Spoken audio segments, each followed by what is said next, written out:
nyinda nami, gare nyinda nami, donjo mo berono, gare nyinda nami, donjo mo berono. Welcome. Yay. Thank you. Gardi, like I was saying, Gardi, female white spirit, beautiful place. Nyinda, mine, Nami forever. We're rowing up the rivers I was telling you. This country here is all dear to my heart. It's also a farewell song. We don't say goodbye here until we meet again. Okay? Now that was dreamt by my great-great-grandfather, Gary Owens.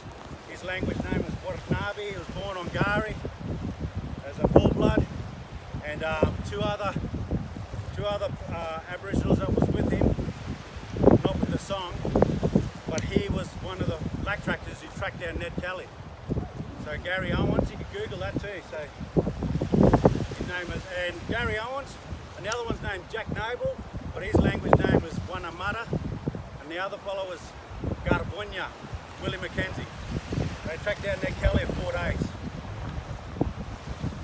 You know, they come up here because all Aboriginals down south treated Ned Kelly to the highest, and vice versa.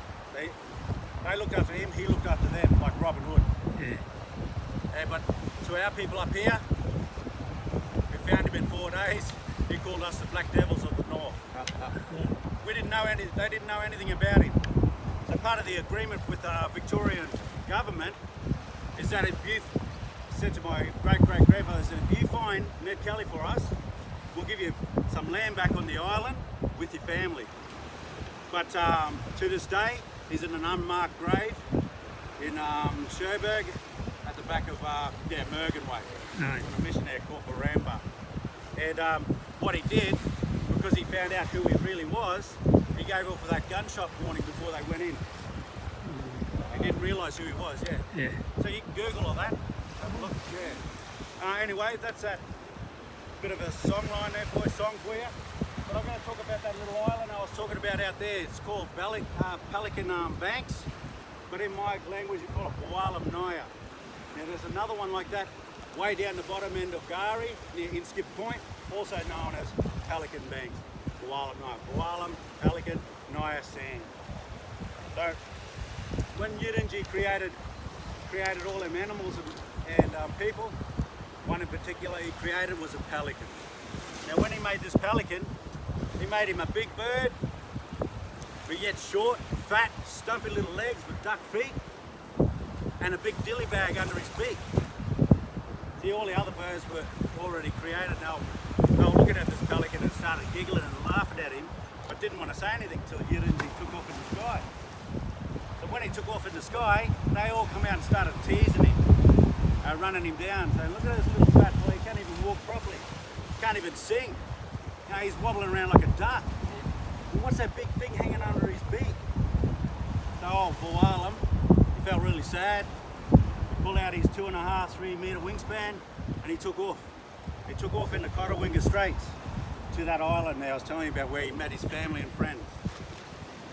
And so that's that song line that connects that island down to the other one down at Inskip, with all the 16 islands in between, including Gari and the mainland. Now as he took off, he pulled out that big wingspan. He was soaring across the water about yay high. He was skiing on the water with his big duck feet. He was collecting more than one fish with his big dilly bag. You know, and all them birds were going, oh wow, you know, for an ugly looking thing, he's got some talent.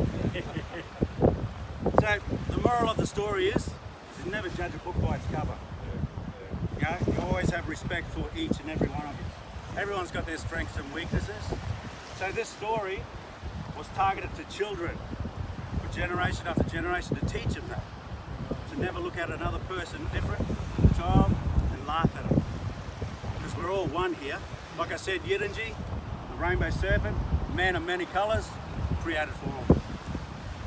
And that's that song line here. It's very, very magic one. I picked that one there because it adapts to the environment we're in. I could talk about a lot of different other song lines, like the tree yonder and the wind. the sand and the water and the bilby, the turtle. They all got songlines. You're going to look at that creation story like a big river that connects to all the other creation stories, neighbouring tribes, they're big rivers. And the songlines are just the creeks and estuaries that come off of it, which they all connect.